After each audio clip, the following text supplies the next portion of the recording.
internet trolls. Let's talk about it. So the last couple of weeks, I've been inundated with a couple of internet trolls. Now here's the deal.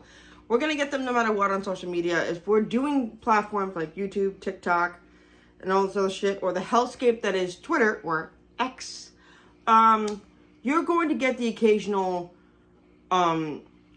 internet troll or keyboard warrior because they think they have a voice and they use it to try to instill hurt in people, which I think is funny. So, and the perspective of where I was in my 20s when I started doing this versus now is a much chiller place. I had a comment recently on one of my YouTube channels. I think it was the one YouTube channels, excuse me. I haven't had a collab channel since 2012. But I had someone comment on here that I was talking too much, and I did a tit for tat with this dude, saying like it was too long and I ramble on, and I do.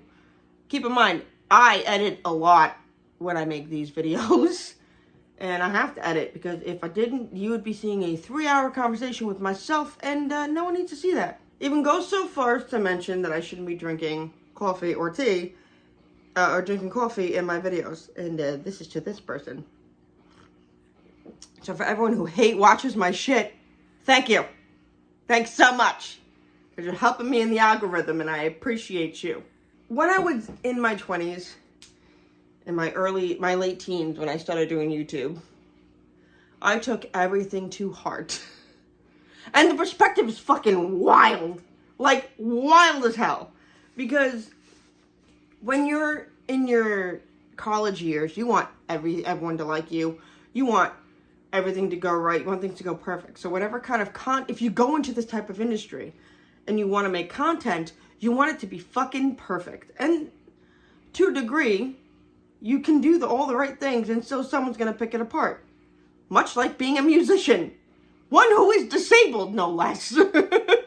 I had, for years, fucking years, I had some horrible, in the early days of YouTube, was pretty Wild West. I had people threatening my life and unaliving myself and things, and I took it to heart. And people call me ugly, people call me, an idiot, slow, the R word. It was like insane. And I was inundated with comments. And you build some sort of a thick skin, don't get me wrong, but it hurts. It does hurt. And, for a long time I didn't make videos because I let them win. And like I said, in your 20s, everything's a sensitive topic. I will be 40 this summer, and now I laugh. Would you like to know why? Why, let me show you. As previously stated, I'm going to be 40 this summer, and now when I get these types of comments, I laugh. And if you've seen my response videos on TikTok, I usually go by saying, do you think this hurts my feelings? Because you gotta try better, and I hurt my feelings more. So, you have to step up your game. Like, I think what people need to understand is that when people do this type of stuff, and they get behind a keyboard, whether on TikTok, on YouTube, or whatever have you, and you are genuinely talking to a camera, and there's no one in front of you but this camera, and you're saying things, people have opinions, whether they like it or not. And they want to feel like they matter, because possibly in their own life, they don't have that feeling of importance, or they're being made fun of, or they're possibly being abused. This is a hypothetical. I don't really have the proof or evidence, but these are theories. You hear that? Just theories, nothing more, nothing less. And if you make a joke out of it and laugh with it, then it'll be better. Let me show you what I mean, because I have proof and evidence of this being fantastic. Utter Picasso work, if I might say so myself. Please, take a gander.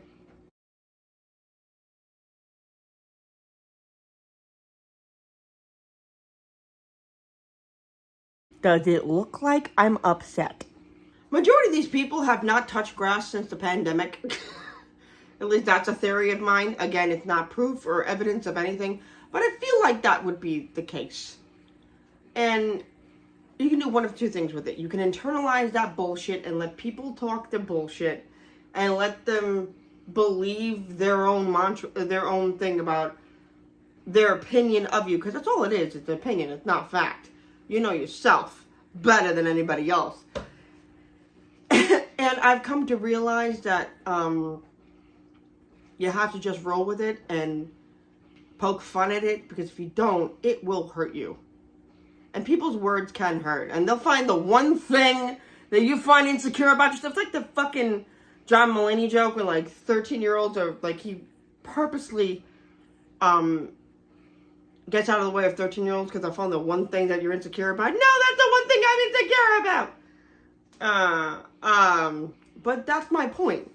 The internet is just a bunch of 13-year-olds, like, running unruly and untrained and thinking they know better. So, and if you hate watching my shit, thank you, because you're helping me with the algorithm. It really helps. I'm not everyone's cup of tea. I'm loud and obnoxious. I'm deaf, so I can't tell that I'm being loud. I am who I am. I have no qualms with myself. I like myself for the most part. Some days I don't. Some days I hate myself. But, you know, it's a work in progress. Who gives a fuck? We live one life for a very short amount of time, which seemingly feels long. And I'm at a stage in my life where, fuck it. Fuck it. Fuck what might come. Fuck what may come. I don't give a shit. Don't give a flying fuck. All my fucks have gone. I don't care. If you want to be nice on the internet, great. That's a welcoming change. I don't care. Just be nice to other people. Do what you can. Do some internal work. Because that's what this is. Because some people do this mainly because they hate themselves. That's why they leave hate comments. That's why some people are hateful towards other people. Because jealousy, deceit, other things like that of negative feelings that people go towards sometimes to find some sort of attention usually is a temporary fix to a kind of permanent problem. You know what I mean? So, internal work. There's something you got to do. And I'm not perfect either. I have been subjugated to these types of feelings before and been a bitch. And, you know, I'm not perfect, but no one is. I'm not expecting anyone to be perfect, but to internalize themselves and to understand that no one is perfect. We all make mistakes. We're all going to do some bullshit. But there's no reason to be scornful, hateful, and fucking rude and mean for just because you find it funny. Because you saw someone on the internet that wasn't your cup of tea. There is such a thing as a block button on TikTok and on fucking YouTube. You can block people and pick certain interests in videos that you want to see. If I am not said interest, I will mosey the fuck along. That was just because I wanted to make a point. In short, trolls, you don't break me. I break myself more than anything else, physically and mentally. But you ain't breaking me. Hope you guys enjoyed the video. Like, subscribe, and all that happy horse shit. Come follow me at the birdhouse. This is where it is, my Discord. And, yeah, let's have a great fucking day, people. And, I am almost done. I'm gonna see if I'm gonna finish the Final Goal Support Club, because I have to make a video about that, because it's getting so good. And and Ivy Tholen made a second Taste Like Candy, Taste Like Candy 2, Sugar Glass. I may have downloaded it. I'm gonna read it. It's like it reads like Scream, and I'm so happy about it. Anyway, this is not a bookworm book review, but I love your faces. Thank you guys so much for watching and being a part of this. Subscribe, rate, and all that happy horse shit. And I'll see you guys in the next video. Bye.